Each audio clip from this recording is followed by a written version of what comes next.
علیہ وآلہ وسلم نے ارشاد فرما رہے ہیں کہ لکل شیء اساس، ہر چیز کی ایک اساس ہے، ہر چیز کا اپنا ایک بیس ہے، بغیر بیس کی کوئی چیز رک نہیں سکتی۔ بیس جتنا محکم، مضبوط اور ٹکاؤ ہوگا، اسٹرکچر، عمارت اتنی ہی زیادہ مضبوط رہے گی۔ اگر نیو مضبوط نہیں ہے، بیس مضبوط نہیں ہے، تو اگر ہم بڑی خوبصورت سی عمارت کو کھڑا کریں گے تو ہلکے سے زلزلے میں ہی کبھی بھی دھارا شاہی ہو سکتی ہے۔ تو فرمایا کیا کہ رسول فرما رہے لِكُلِّ شَيْءٍ اساس، ہر چیز کی ایک اساس ہے۔ اور اسلام کی اساس کیا ہے؟ اسلام کی اساس ہمارے اہل بیت کی محبت ہے۔ یعنی اسلام کا جو اسٹرکچر کھڑا ہوا ہے، اسلام کی جو عمارت کھڑی ہوئی ہے، اسلام کی جو منزلیں کھڑی ہوئی ہیں، وہ کس پہ کھڑی ہیں؟ محبت اہل بیت پر۔ بے شک بے شک۔ اگر یہ محبت مضبوط ہے، قوی ہے، تو یاد رکھیں ہمارا جو یہ اسلامی تعمیر جو چل رہی ہے، یہ بھی کنسٹرکشن بہت مضبوط رہے گا، محکم رہے گا۔ اور اگر یہ کمزور ہے، ہماری محبت اہل بیت کمزور ہے، تو پھر جہاں یہ ہلکا سا گڑبڑایا، پوری عمارت دھارا شاہی ہو جائے گی، ختم ہو جائے گی، ہم پھر زیرو پہ آ جائیں گے۔ جیسے کسی گھر ہو، زلزلہ آ گیا اور پتہ چلا سب برباد ہو گیا، بیچارے زیرو پہ ہو گیا بالکل۔ اسی طرح سے اسلام کا بھی ہے کہ اگر محبت اہل بیت قوی نہیں ہے تو پھر مسائل پیچیدہ ہو جائیں گے۔ اسی لیے کہا گیا۔ اب دیکھیں، اب جو محبت اہل بیت ہے، جو بیس ہے، اس کے اوپر جو چیزیں کھڑی ہو رہی ہیں، اس میں کیا آتا ہے؟ نماز ہے، اس میں روزہ ہے، اس میں قرآن ہے، اس میں محبت ہے، اس کے اندر رحم ہے، اس میں تراحم ہے، اس کے اندر مدد ہے نا، اس کے اندر دوستی ہے، ایثار ہے، قربانی ہے۔ یہ تمام چیزیں کیا ہیں؟ یہ اسلام ہے جس پر، یعنی جو اہل بیت کے محبت کے اساس پر کھڑی ہوئی ہے۔ اب اگر ہمارا نماز میں دل نہیں لگتا، قرآن سے ہماری دوری ہے، کسی کی انسلٹ کرنے میں مزہ آتا ہے، کینہ اور حسد پایا جا رہا ہے، تو اس کا مطلب یہ ہے جو محبت اہل بیت ہے، جو بیس ہے، وہ مضبوط نہیں ہے۔ اگر بیس مضبوط ہوتا تو پھر اصل بغیر نماز کے انسان نہیں رہ پاتا، بغیر قرآن کے انسان نہیں رہ پاتا ہے نا۔ اسی لیے رسول فرما رہے لِكُلِّ شَيْءٍ اساس، ہر چیز کی ایک اساس ہے، اور اسلام کی اساس کیا ہے؟ محبت اہل بیت ہے نا۔ مثال کے طور پر یہ جو اسٹینڈ ہے، یہ رکا ہوا کیوں ہے؟ اس لیے رکا ہوا ہے چونکہ اس کا بیس بھاری اور مضبوط ہے۔ اگر یہی بیس ہلکا ہو تو یہ گر جائے گا، آپ روک نہیں سکتے اس کو۔ کیوں؟ اس لیے کہ ہلکا ہے۔ تو پتہ چلا اگر ہلکا بیس ہوتا ہے تو چیزیں گر جاتی ہیں، اور مضبوط ہوتا ہے تو کی چیزیں گرتی نہیں ہیں۔ نماز قضا نہیں ہوتی، قرآن کے بغیر پڑھے رہ نہیں سکتا ہے، کسی کے ساتھ مدد کی بغیر اس کو سکون نہیں مل سکتا ہے۔ یہ ہے اہل بیت محبت، یہ محبت ہے۔ اب دوسری مثال دے دے تاکہ اور بات واضح ہو جائے ہماری۔ ایک سوال پڑھ دیں محمد، اللہم صلی علی محمد و آل محمد۔ اب دیکھیں یہ عقلی چیز ہے، بالکل واضح سے دو چار کی چیز ہے، میں مثال دے رہا ہوں تاکہ میں اپنی بات کو پھر آگے رکھ سکوں اور پروف کر سکوں۔ اب جس چیز کا سیڈ ہوتا ہے، بیج ہے نا، آپ جو بولتے ہیں، تو جس چیز کا سیڈ ہوتا ہے، بیج ہوتا ہے، اسی کا ہی درخت ہوتا ہے، اسی کا ہی تنا ہوتا ہے، اسی کے ہی پتے ہوتے ہیں، اسی کا ہی پھل ہوتا ہے، اسی کا ہی پھول ہوتا ہے۔ تو جس چیز کا سیڈ ہوگا، جس چیز کا بیج ہوگا، درخت اسی کا ہوگا، اس کے علاوہ نہیں ہو سکتا۔ آپ کہے صاحب ہم نے بویا، انار تھا، نکل ہے نیمبو، تو ہو سکتا ہے؟ پاسبل ہے ایسا؟ امکان نہیں رکھتا ہے نا۔ آپ نے کہا ہم نے ایک سوال کرو، اللہم صلی علی محمد و آل محمد وعجل فرجہم۔ آپ نے کہا میں نے بویا آم کی گٹھلی، آم گٹھلی بولی میں نے، اس میں کیلے کا درخت نکل آیا، تو اس پاسبل نہیں ہے سر۔ ہاں یہ ہو سکتا ہے کہ آپ نے جو آم کی گٹھلی بوئی ہے وہ ہو سکتا ہے تخمی آم کی ہو سکتا ہے وہ سفیدہ ہو، لنگڑا ہو، دشہری ہو، ہے نا۔ تو اس کا مطلب یہ رہے گا وہ آم ہی، آم کی آمیت سے خارج نہیں ہو سکتا ہے، لیکن آم کی ورائٹیز ہو سکتی ہیں، بے شک ہے نا، یہ ہو سکتا ہے۔ وہ آم موٹا ہو، وہ آم بڑا ہو، آم بغیر گٹھلی کا ہو، آم لال ہو، آم پیلا ہو، ہے نا، یہ ہو سکتا ہے کہ رہے گا لیکن وہ آم ہی۔ تو اس کا مطلب یہ ہوا کہ جس چیز کا سیڈ و بیج ہوتا ہے درخت بھی اسی کا، بڑی توجہ چاہ رہا ہوں، جس چیز کا بیج ہوتا ہے درخت اسی کا ہوتا ہے، پتے اسی کے ہوتے ہیں، پھول اسی کے ہوتے ہیں، پھل اسی کے ہوتے ہیں۔ اب اگر ہم نے محبت اہل بیت کا بیج جو اپنے قلب میں بویا ہے، وہ درخت کیا ہوگا؟ درخت کیا ہوگا؟ محبت اہل بیت کا ہونا چاہیے۔ پتے کیسے ہو؟ محبت اہل بیت کے ہونے چاہیے۔ پھل کیسے ہو؟ محبت اہل بیت کے ہو۔ اور اگر اس کے اندر نفرت پیدا ہو رہی ہو، محبت مطلب کیا ہے؟ محبت کے جو پھل آئیں گے وہ کیا ہوں گے؟ جو محبت کے پھل آئیں گے وہ ایثار ہوگا، وہ قربانی ہوگی، وہ مدد ہوگی، وہ ترحم ہوگا، ہے یہ کیا ہے؟ وہ عزت ہوگی، آبرو ریزی کرنا نہیں ہوگی، اور احترام کرنا ہوگا، قرآن سے وابستگی ہوگی، نماز ہوگا، روزہ ہوگا، حج ہوگا۔ اب جتنی چیزیں ہیں یہ سب کیا ہیں؟ یہ سب اسی محبت اہل بیت کے نکلے ہوئے پھل ہیں، کہ یہ پھل وہ ہیں جو میٹھے ہیں، بکھے نہیں ہیں، کڑوے نہیں ہیں، کانے نہیں ہیں، کیڑے پڑے ہوئے نہیں ہیں۔ لیکن اگر اسے لگ رہا ہو کہ ہمارے اندر محبت اہل بیت کا بیج جو پڑا ہے، درخت نکلا ہے، ہم چوم بھی رہے ہیں، ہم حاضی بھی چڑھا رہے ہیں، ہم اگربتی بھی چڑھا رہے ہیں، لیکن اسی میں ہی نفرت بھی پائی جا رہی ہو،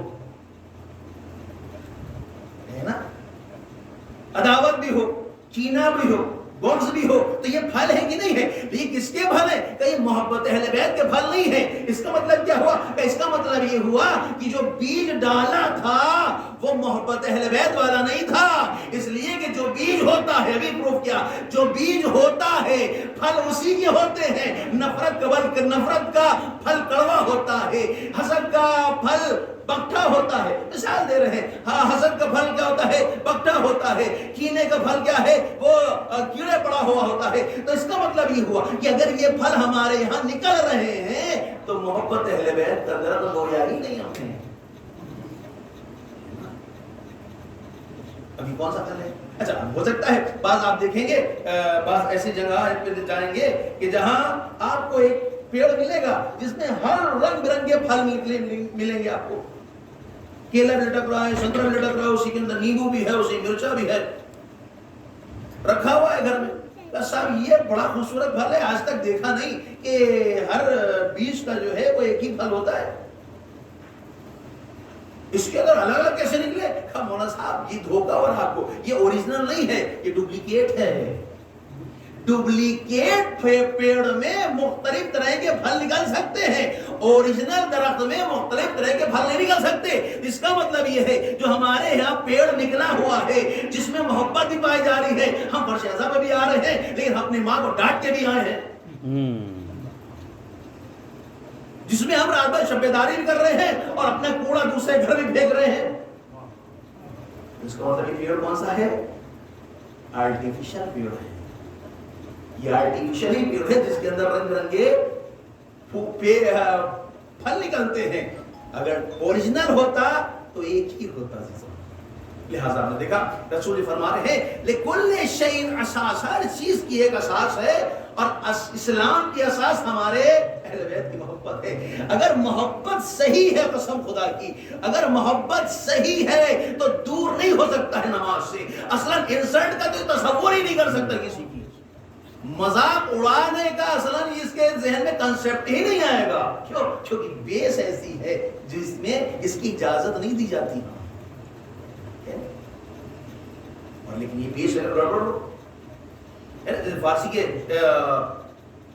ضرب المثل ہے، شعر ہے، کہتے ہیں کہ خشت اول چون نہد معمار کج تاثریا میر و دیوال کج، اگر نیو کی پہلی اینٹ ہی ترچھی ہو، اب آپ جتنی لمبی دیوار اٹھا دیا آسمان تک لگ جائے گی، کسی انجینئر میں دم نہیں ہے کہ اس کو سیدھا کر سکے، مگر یہ کہ وہ نیو کی اینٹ جب تک صحیح نہیں ہوگی تب تک یہ دیوار سیدھی نہیں ہو سکتی ہے. تو اس کا مطلب یہ ہوا کہ محبت اہل بیت کی ترچھی تو نہیں رکھ دی گئی ہے کہ ترچھی چلی جا رہی ہے. ہمارے اندر ایگو بھی ہے, ہمارے اندر غرور بھی ہے, ہم کسی مدد بھی نہیں کر رہے ہیں, لیکن رشیزہ بھی آ رہے ہیں, تبرک بڑا بڑا بانٹ رہے ہیں. اس کا مطلب یہ ہوا کہ یہ نیو ہیل سیدھی نہیں ہے, اور ترچھی چیز ہمیشہ صحیح کہتے نہیں, کج فکری ٹیڑھا پن یہ صحیح نہیں ہے. اسلام کہتا ہے سیدھا ہو بالکل. اسی لیے رسول فرما رہے ہیں کہ ہر چیز کا بیس کیا ہے, اہل بیت کی محبت. ایسا نہیں کہ تم سمجھ رہے ہو کہ اہل بیت سے محبت کرنے والے کوئی نہیں پتا چلا. اب مثال دے دو کہ یہ محبت صحیح بھی ہے یا نہیں ہے, اس کی ایک مثال دے دی جائے بالکل اپنے لوگوں والی, بالکل عام سی, تاکہ اچھے سے اس کو ہم درک کر سکیں. اب تھکے تو نہیں ہے, ایک صلوات پڑھتے محمد پر.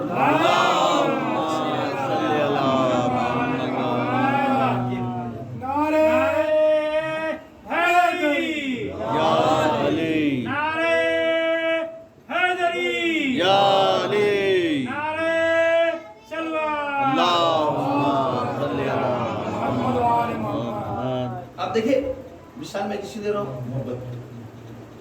ایک بیٹا ہے, باپ سے محبت کرتا ہے, سیریز بات ہے, باپ سے محبت کرتا ہے. باپ آفس سے آیا, جوتے اتارے اس نے, بیٹے کو آواز بڑھا یہاں آؤ, بیٹے کو بڑا تھکیا ہوا میں جھک نہیں سکتا, یہ جوتے دسا کباٹ نیچے رکھ دو. بیٹا آیا, ہاتھوں کو بوسا لیا, گلے سے لگایا, پیشانی کو بوسا لیا, خوب چوما ہوں, چلا گیا. جوتے اس نے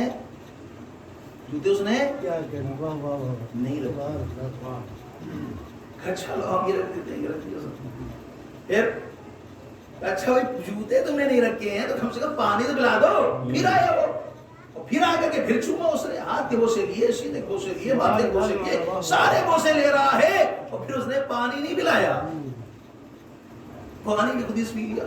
اسی طرح جو چند کام اس نے کہے, کام تو ایک نہ کیا لیکن صرف چوما اس نے. اب سوال آپ سے یہ ہے کہ یہ جو بیٹا ہے یہ لائق بیٹا ہے یا نالائق بیٹا ہے؟ کون سا ہے بتائیں, ڈاؤٹ فل ہے کوئی بات, یہ لائق ہے نالائق ہے؟ لائق ہے نالائق ہے؟ خوب نالائق ہے تو چوم تو رہا ہے باپ کو, پیار کر رہا ہے, باقاعدہ سینے سے لگا رہا ہے. اس کا مطلب کیا ہوا؟ عقل کیا کہتی ہے؟ عقل کہتی ہے کہ اگر تمہارے دل میں محبت ہے تو اس کی بات مانی جائے, ہے نا. اگر محبت ہے تو محبت کا نتیجہ اور تقاضا یہ ہے کہ چومنا شرط نہیں ہے بلکہ بات کا ماننا شرط ہے. اب ادھر آ جائیں, آیا ہم چوم رہے ہیں یا بات مان رہے ہیں؟ چوم رہے, بات مان رہے. قسم خدا کی اگر چومتے چلے جائیں گے بات نہیں مانیں گے تو بالکل وہی حال ہوگا جیسے 18 غدیر میں لوگ گئے تھے, بخن بخن بھی کہا, ہاتھوں کا مصافحہ بھی کیا, اس کے بعد پھر چوما بھی, لیکن بات کو اس نے بات کو نہیں مانا. تو محبت کا تقاضا کیا ہے؟ چومنا, محض چومنا نہیں ہے, بات ماننا. اب بات مان کر کے چوما جا رہا ہے, اللہ اکبر, یہ نور لنا نور ہے. اب اگر بیٹا آیا, بیٹے نے, باپ نے کہا بیٹا جوتا ہے ہمارا جو ہے رکھ دو, اس نے جوتے رکھے, اس کے بعد باپ کے اس نے ہاتھوں کو مصافحہ کر لیا, پیشانی کا بوسہ لیا, چلا گیا. اب بتائیے اس کے باپ پہ کیا گزرے گی؟ اللہ اکبر, کیا کہنا ہے اس کا, میرے جوتا بھی رکھ رہا ہے, ہم سے اتنی محبت بھی کر رہا ہے. اس کا مطلب یہ ہوا کہ اگر محض چوم رہے ہیں ہم اور بات نہیں مان رہے ہیں تو یہ صرف محض بیوقوف بنانا ہوا ہے. لیکن بات مان رہے ہو, چوم نہ پائے اگر, تو کبھی بھی امام ایسا نہیں کریں گے تم نے چومنے نہیں آئے, ہم کو دیا تھا تم کو نہیں مانیں گے. صورت ہے ابھی چومنا ہے, ہم کو بھیڑ لگی بھی ہے, ادھر مکہ مارا, ادھر گھوسا مارا, ادھر چڑھتے چلے, اوپر ایک کا چشمہ ٹوٹ گیا, ان کا پیر کچل گیا, وہ سب گملے گر گئے, لیکن ہمیں چومنے سے مطلب ہے بس چوم کر کھیلا. پھر کیا کر رہے ہیں ہم؟ خالف. محبت کیا ہے؟ محبت کا نام چومنا نہیں. عقلی لحاظ سے محبت وہی ہوتی ہے جہاں انسان عمل کر رہا ہے. اللہ کہے میرا ہے, اللہ سورہ نساء میں کہہ رہا ہے 31 آیت میں کہتا ہے کہ بسم اللہ الرحمن الرحیم, ان کنتم تحبون اللہ واتبعونی.